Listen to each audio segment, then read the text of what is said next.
PNB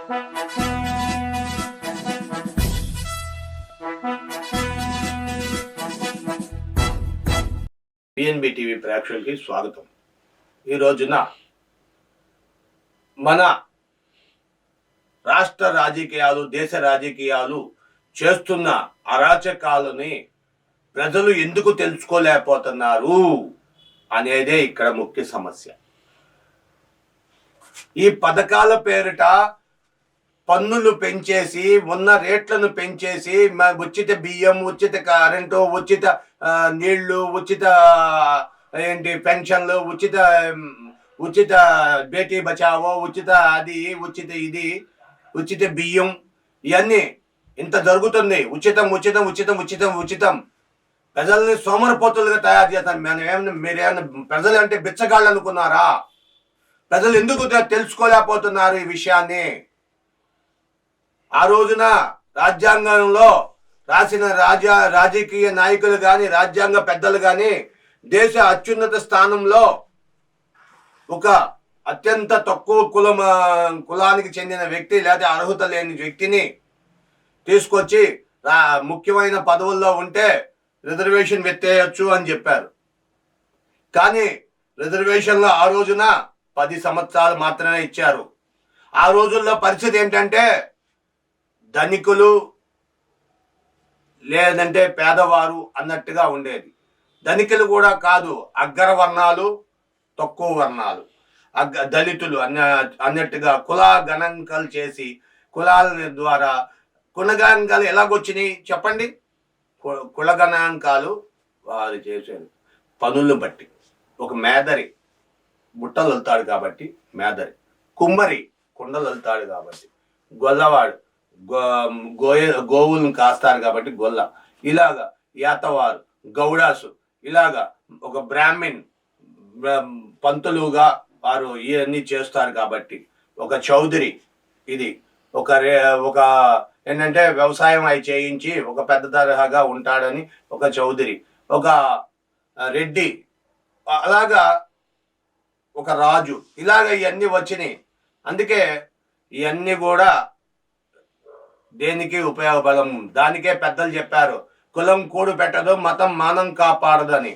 ఇదంతా నిజమైతే రిజర్వేషన్లు ఎందుకు?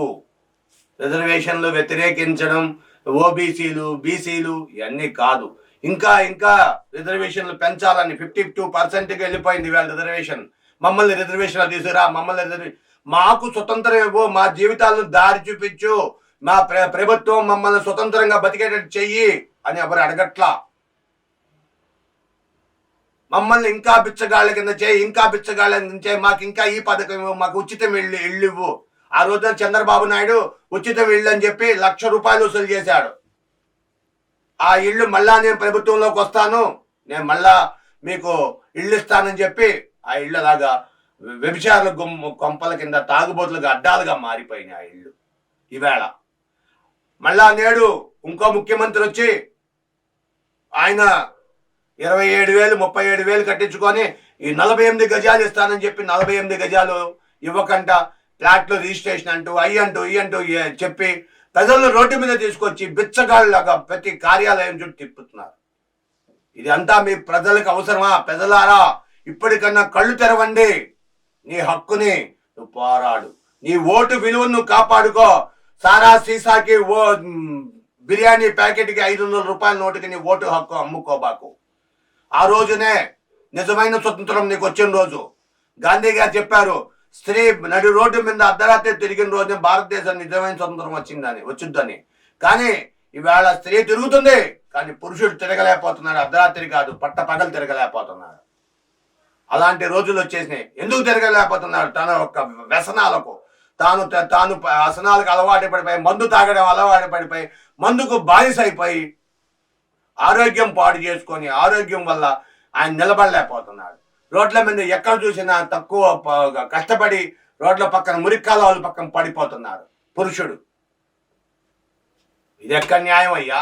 నీ డబ్బు నువ్వు సంపాదించుకుందావు, నీ కష్టం నువ్వు తింటున్నావు. నీకు పొద్దున్నే సాయంత్రం దాకా 8 గంటలు కష్టపడి డబ్బులు సంపాదించుకుంటున్నావు. 400 800 చేసావు, 700 చేసావు, ₹1000 చేసావు, సంపాదించుకున్నావు. చక్కగా తీసుకెళ్ళి ఇంటికాడ కూర్చొని నీ బిడ్డలు పడుకున్న దగ్గర తీసుకొని తాగు, అంతేగాని నీ ఆరోగ్యాన్ని పాడు చేసుకుంటే నువ్వు లేకపోతే నీ కుటుంబానికి హెడ్ తలకాయ లేకుంటే ఈ బాడీ ఎందుకయ్యా ఉపయోగం? ఎవరికి ఉపయోగం? అర్థం చేసుకోండి, ఆలోచించండి, మేధావులు కాండి, మూర్ఖులు కాకండి. ఒక స్వతంత్ర భారతదేశం కావాలి అనుకుంటే మేధావిగా తయారవ్వండి, మూర్ఖుల్లా తయారవ్వకండి. ఏ ప్రభుత్వం వచ్చినా సరే ఏమిచ్చింది అనేది తిరగబడితే పోయేది లేదు దాసి సంఖ్యలు అని శ్రీశ్రీ గారు చెప్పారు. అలాగా ఏ ప్రభుత్వం వచ్చి నిన్నేమి చేయదు, నువ్వు చేయాల్సిన పని నువ్వే చేయాలి. కాకపోతే విచక్షణతో, వివేకంతో, ఆలోచనతో వాళ్ళ పథకాలకు ఆశపడకుండా నీ ప్రాణాలు, నీ జీవితాలు, ఇంటి పన్నులు ఎలా పెంచేసే, కరెంటు బిల్లు ఎలా దోచుకుంటున్నారు. మినిమంగా ఉండే 36 రూపాయల కరెంటు బిల్లుని ఈవేళ 200 రూపాయలు చేశారు కరెంటు బిల్లు. ఇది తెలియట్లేదా? నీకు కనబడట్లేదా? ఇప్పుడు కేంద్రం 300 యూనిట్లు వరకు ఫ్రీగా కరెంట్ ఇస్తామంటుంది. బాబు సొమ్ము, డబ్బు సొమ్ము ఇస్తుంది ఫ్రీగా?